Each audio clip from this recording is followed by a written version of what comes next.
Okay, hello! Welcome to Stop Reinventing in Isolation, bringing open source to trust and safety infrastructure. First, I want to start out with a brief content warning.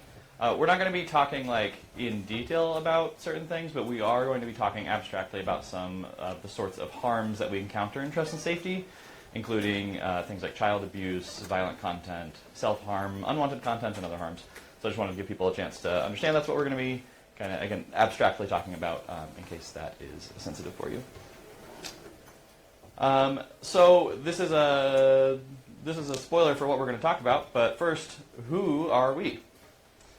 We are Roost. We're a nonprofit building open source tools for online safety. We are about 1 year old, right? We were formed about a year ago. And yeah, each of those words I like to always point out, oh, it's not full screen anymore. That's okay. It's fine. I like to point out each of those words is actually really important and really core to what we do. There's a reason each of those is in our name. And more specifically, who are we? I'm Cassidy. I'm the community manager at Roost, and this is Anne, who is the COO at Roost as well. And now I'm going to hand this over to Anne for a trust and safety crash course. All right. Excellent. We got this. We know it. Somebody this morning said the best thing to do at FOSDEM is improvise, so I feel like we're doing well. Yeah, so like Cassidy said, I think we've had some talks this morning about trust and safety. How many people, though, feel like they are familiar with what that generally entails? Oh, I mean, that's pretty decent, but there's a solid group of hands down. So to give context for the rest of the demos and things we're going to show, I'm going to do a super speed run on what is it that we talk about and are referring to, because I think sometimes we use very abstract words to not actually directly mention the things. And I know you all are probably responsible for instances and servers and rooms, and so that's why we want to share a little bit more of the specifics of what this work entails and what we talk about, so that you can think, oh, I haven't thought about that as something that could happen on my platform, or I haven't investigated enough of how might I prevent that. So, the super crash course, to frame things before we get into specific harms, you kind of just can imagine, and Cassidy picked cats. So if you are a cat person, you can take it up with him, but yeah. Yes. So, if you think about, here's the thing, that this is a harm, this is a thing we've decided, this is a not good thing for our organization, our community, you might want to think about, how am I going to identify that? How am I going to block that? How am I going to watch what might be going on to then decide, now it is at a point, it is a threshold, that I need to block that. Someone earlier was talking about the difference between reactive and proactive detection. How are you going to find these cats in the first place? And cats are crafty little adapters. Look at how they went from big cheetahs to cute little minxy things. You're going to also similarly follow the evolution of that as a harm type. Our colleagues are incredibly brilliant, and they had developed a framework around this to help you remember, how does this workflow work? What does this look like? They called it the dire framework. A little cheesy because the situation is dire, but it is a very helpful memory tool. So you start at detection, like we were just talking about. I need to be able to identify what's going on. I need to be able to investigate it and not just find, here are all the instances, but what's maybe the underlying pattern of the question behind the question of where are all these instances coming from? Why are they coming from the same place, or maybe the same users, the same IP addresses, things like that. You're then going to need to still review all those individual things and figure out how you're going to take action and enforce that, including also things like someone asked a great question about, what do appeals look like? What does audits look like? How do we know that we can review as a group, looking back, we've made good decisions, or actually this was a place that maybe upon reflection we should have made a different choice, but now we have those audit logs to have that kind of self-reflection. The other thing to keep in mind, as regulation around digital platforms is rapidly changing, and depending on what jurisdiction your community is in, there might be laws where you are required to have things like appeals process and audit logs. There might be laws around the types of material you are required to take down or to take certain action on. So in particular, we're talking about things like child sexual abuse material. If you're not familiar with that term, colloquially you might call it child pornography, but we like to use child sexual abuse material to distinguish between situations that have consent and a child obviously does not have consent involved. So harm type, CSAM. Same thing with terrorism and violent extremism content. In different jurisdictions, there are certain things that are defined as that, and you might be required to take action. Granted, this is a rapidly changing space. It's a little overwhelming, but it is something to keep in mind. The problem with all this is that, you know, everybody's trying to do essentially what is the same thing. Like there's nothing about this that, I mean, from our belief, should really be something like a product differentiator of, you know, you come to my platform and the difference is you're not drowning in violent content and child abuse. That is not the state of the world. This is really, if we think about our digital spaces as public goods, a very important part about what society means today, that safety also needs to be equally available to everyone. That's really a big thing behind Roost's founding, but you can think about this in a couple different ways of we're all trying to figure out what are the things we should be detecting, how are we going to take action, what do these tools look like? And in trust and safety for a long time, you know, people have been relying on interesting vendor tools, proprietary tools, but what it means is if they're like, well, I can't afford that or I can't access that tool, they're sitting there writing very basic review content dashboards over and over and over again, rather than saying, I know that there's this particular group active on my platform. I really just want to dive into taking care of that, but I got to start back with a very basic review panel. It's not a great use of time. So this is just a brief flash I want to put on the screen here, not to overwhelm anyone, but as you might think, you might see something and say, oh gosh, I'm not familiar with that. I might want to jot that down and think about doing a little bit more learning and figuring out, is that something that could be prone to happening on my platform? Or if you go on to do further reading, these are just common terms that you might see come up. So we wanted to share the acronyms, I think, in trust and safety. There's a lot of shorthand, there's a lot of acronyms, and we wanted to give folks just a quick moment to think about different things that might be happening. And thinking about learning, the last little part of our crash course, rather than listing every single resource out there, because I think there are a ton of really wonderful and helpful things, I figured I would list maybe a first stop shopping, rather than, if you're familiar with the phrase like one-stop shopping, a first stop of, here are two great free resources from the Trust and Safety Professionals Association that if you were to look them up, you would probably find something and go, oh, I'm going to pull at that thread a little more. I'm going to go research more about this. It'll take you down some great rabbit holes, but I figured that is a good first stop for folks.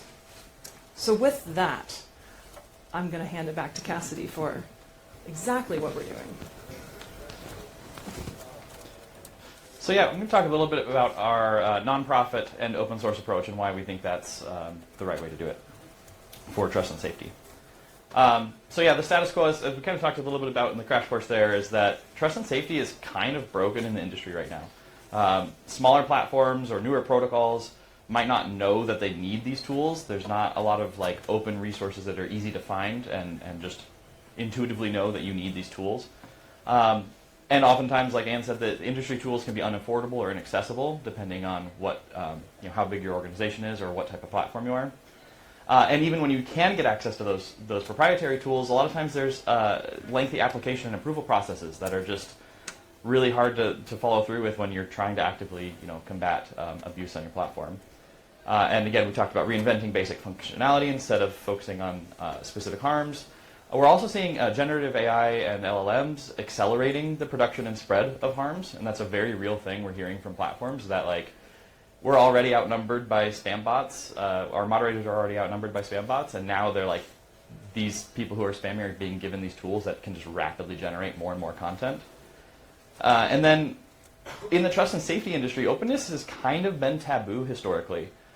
There's this sort of sense that if we talk about the trust and safety, then bad actors will figure out how to get around our protections. But as I hope we all know, security through obscurity is not really a valid thing, but it is that mentality is still common in trust and safety. So what do we believe? We believe that the missing piece in all of this is really tangible tools, the actual tools, code that can be used by platforms, not more proprietary platforms that can be used, but just like actually building tools that can be used. And these tools can and actually must be open source so that they are accessible, so that they are modifiable, so that they're auditable, and so that they're part of a public safety commons, so that you can actually we can actually all build on these things and make them together. Which again, audience at FOSDEM, I feel like understands that, but these are the sort of things that oftentimes in the trust and safety world is kind of a novel concept. So Roost, from the start, we're very open source. We're all in on open source, both licensing, like technically it's open source, but also the development model of open source, the community-driven development. We've talked, if you've been here for a couple other talks this morning, there's been lots of mentions of HMA, which is a project actually out of Meta, but we've kind of taken on the community aspect of HMA, so we run the office hours and help kind of people get together and contribute and collaborate on HMA. We also host something called the Roost Model Community, which explores ways to use and improve open weight models in trust and safety, so using some of the best like automation tooling. And Roost itself, we really strive to be open source in every way possible. So things like our roadmap, our community documentation, our governance documents, things like that are openly available and actually open for feedback from the community as well, because we really want to show that open source is the way to go and transparency is key. As far as specific projects we're working on, there's a project called Coop, which is actually going to be releasing very soon, which is a review console that we acquired and are working to actively open source. And then Osprey, which is an automated rules engine that actually originated from Discord, and that's what we're going to talk about a little bit more here, which is still me, yes. So Osprey, we like to, Juliet kind of coined this term, our colleague coined this term, you can't talk. Automate the obvious, investigate the ambiguous. So kind of think about how that works with trust and safety and what Osprey is. It's an automated rules engine. Again, it originated at Discord, so this was actually, Discord built it internally for their trust and safety tooling, and we open sourced it at Roost in partnership with Discord and IntDev. And it's built for incident response, so when you have an incident happening on your platform, it's how you can actually go in and respond to it and then adapt your approach. It's self-hosted, it's open source, it's self-hosted on your own infrastructure. It's not a service we're running, it's a tool you host. It's highly scalable with built-in load balancing, and it ingests tons of metadata. So events come in, not just the actual content of a post or of a message, but you can have image or video hashes for hash matching. You can have the actual text content, but also like IP addresses and headers. Basically, all of the metadata so that you can then perform investigations to actually dig in and find the patterns of attack. So when Osprey is used, going back to, I guess, the cat analogy, let's say you have an emerging incident happening on your platform involving cats, which you decided are evil and you're not going to include on your platform. Maybe there's word of a cat manifesto being disseminated on your platform. Maybe accounts are linking to a cat-related site in their bio and they're spamming people to go make them look at cats. Or maybe accounts are joining public channels and just spamming tons of photos of cats, which some of these might sound familiar if you're aware of things that have been happening in the decentralized space. So Osprey helps in these incidents by helping determine the jurisdiction for the incident to aid in reporting. So let's say you have, something's being posted and you want to know what local authorities do we need to report that to. Like, this is illegal content, we need to report it somewhere. Where does that go? Where is this event happening? It also, you can search for that cat manifesto, the title of it, or key phrases to create new labels and rules to automate things. And you can also perform really deep technical analysis and investigation using all that metadata we mentioned. So we're going to do a demo. This is the fun part, which on FOSDEM Wi-Fi, we'll see. So this should have been running in the background the whole time, so we have lots of spammy cats. Oh, how are we going to display? You got to... Do I have to drag it over? You got to drag it over. That's going to be fun to drive. Okay. And do you want the mic for talking to this? Or why don't I drive you talk? Okay. So yeah. Oh gosh, I'm going to have to do this. So this is Osprey. Look at the improvisation. This is awkward. We did not plan this. This is Osprey. This is the dashboard for it. So you can see there's tons and tons of metadata coming in. How you kind of can perform an investigation is you will write a query.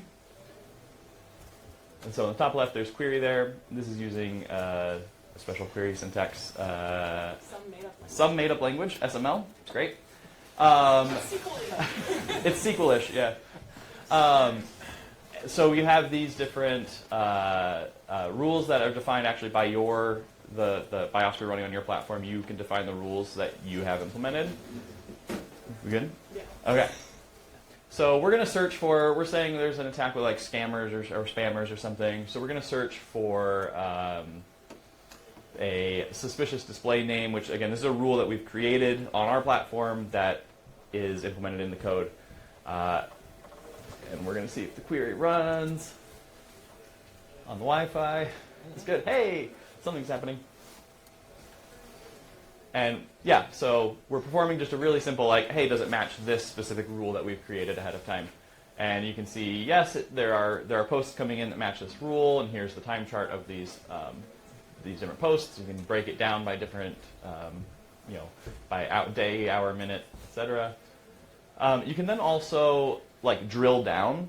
So you say, oh, okay, these were things that were flagged using this rule, but we want to drill down even further and see if check out the display names that were actually flagged in this. So we have users on our account with display names like free giveaway and DM me now and click here. These were flagged by the rule, but we're coming in and kind of confirming and labeling them maybe more specifically to aid in other automations. Do all of these have labels? Yeah, here's one that got, oh. This one shouldn't have had the label. That one shouldn't have had the label, that's fine. But you can go in and add a label. Let's say you were doing an investigation and you wanted to say this one is a crypto scam or this one is a some other kind of scam. You can label them more specifically that way. DMs are also spam. Yeah. Oh, and the expiration. Oh yes, and you can have it supports expiration of these labels. So these labels can support enforcing different rules on your platform, and you can set an expiration so it can maybe they'll be shadow banned or banned for a certain amount of time, and then once that label expires, then their post would come through again. Yeah, and you can see the somewhat overwhelming amount of metadata here that we're pumping in oh, that opened in a new tab. Optimizer. Again, this tool originated at Discord. So some of the loading messages are very fun, and when you delete a chart, you yeet the chart, which, yeah, it's fun. Keeping or yeeting that is open for comment. Yeah, yeeting the yeah. It's an open source project, and we might change that. So let's say you found a pattern here. You said a lot of the content is coming from the same IP address, so you can see that, and then you could drill down even further in Osprey to filter it by that IP address. So you could do the IP address equals. Yeah, it's so hard to. This is not a great demo environment. We got it. Oh wait, it's a string, right? Yep, and a string, so you match that. Again, this is using the SML markup. I'm looking at our time. I'm wondering if we should accelerate the demo so we can do the rest of our content because we started a little late too. And we should answer questions. And answer questions, yeah. Yeah, so it's a little complicated to demo because there's so much going on here. But the idea is you can really drill down and investigate specific attacks and find patterns, and then you can go back and you can save these queries so that you can investigate and follow up on these investigations later. Every action that you perform in here, from labeling and any actions that you take, are added to an audit log as well, so that helps in reporting and yeah. I think we should switch back to the. Okay, let's do it. We're happy to demo more one-on-one if you come find us after the talk as well to go through a more kind of specific scenario too. Okay, and then we gotta find the slides back here. Great. Oh, That's a backup video, so you have to just click the next one. Yep. Sweet. All right, so something important to mention too is Osprey is production ready. It's actually being used in production today across both Discord and Blue Sky. At Blue Sky, they have reported that they're processing over 45 million events per day with Osprey, with over 100,000 daily enforcement actions that are being taken from just their first set of rules. They're kind of the first pass of let's set up these rules and see how we can actually implement Osprey. So it's being used in production there. And at Discord, again, this tool originated at Discord before it was open sourced, and now they've reintegrated the open source version at Discord. And they handle orders of magnitude more events than that every day being processed. So it's truly scalable and used in production and production ready. It's also being used by matrix.org right now. They're using it, I think, in staging right now, but they're bringing these trust and safety tools to the open source decentralized network. And importantly, it's open source, so you can get involved. I want to hammer that point home because that's kind of why we're all here, right? We can't do this alone. We can do a lot, but we need everybody's help that we can get. Come talk to us. Come find us. You can find all of our links on our website. The code is all up on GitHub. We have a Discord channel. We know we're in the decentralized communications room. You can come yell at us about that on our Discord. You can try using Osprey or any of the other open source projects we work on or support, like HMA or RMC models, and share your feedback with us. Feedback is a really super valuable way to get involved, actually. Just like, hey, I have a platform that's doing this. We tried implementing it. Here's what we learned. That's super valuable for us to know what to focus on and what to build next.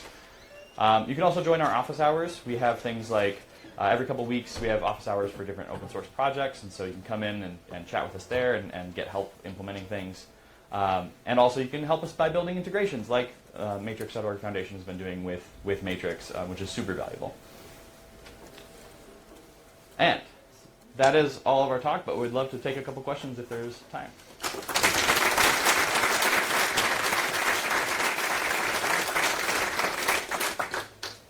Questions? Yes? So specifically with Matrix, would this be a policy server implementation? That's a great question. The question was specifically for Matrix, would this be a policy server implementation, which is probably a good question actually for Travis, or yep. But yes, probably. It would be implemented at the policy server level. Yeah? Does it make sense to use it also for less events like millions, so for small projects? So the question is, would it make sense to use Osprey for fewer events than like the scale of having millions of events? Yeah, it's. I know with Osprey we've said. Oh, you can take that. Yeah. I mean, I think that would greatly depend on your team's comfort level with a tool like that and ability. I think it's really helpful for if you're sort of have any background in data analysis or investigations. It's a very helpful kind of automation tool in that way. If your event load is very small and your team is very new to that, I could see it being a little overwhelming. But I think if you get comfortable with the query language, it's really helpful. I know we like to say, like, Osprey is one of those tools that you don't know you need it until you need it. It oftentimes feels like way overkill, and you don't. It's like, oh yeah, we'll handle that when we have it, and then your platform scales to a point where you get a big attack, and then it would be really good to have had something like Osprey. So it is kind of a balance of that. Any questions? Yes, back here. Do you guys have any account level fraud tooling? The question is, do we have any account level fraud tooling? Mm-hmm.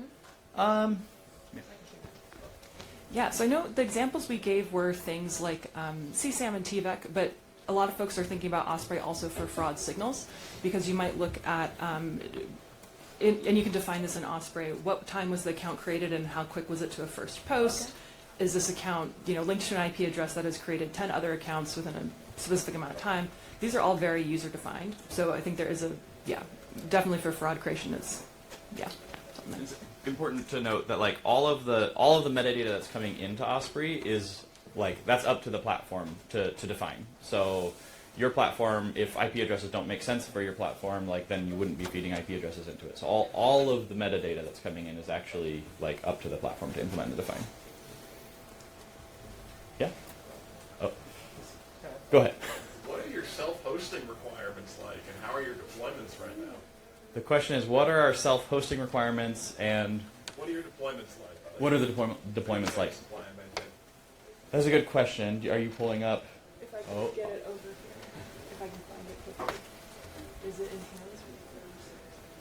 I don't remember where that is. Yeah, I think Haley has a good. Okay, so yeah, it's part of it is with the horizontal scaling that Osprey can do. It depends on how many events you're processing. That said, the demo we were running, you can run it on a laptop. So it's not like this massive thing you need a huge server for necessarily. But it really does scale with the number of events you're yeah. Did you pull up a... I didn't find it, but here's my promise. So Blue Sky has actually created a very wonderful, helpful architecture diagram that they posted of how they got it set up, so you can see, general outline of all the different requirements. I will find it and put it on our my Blue Sky, and our time is up. Thank you.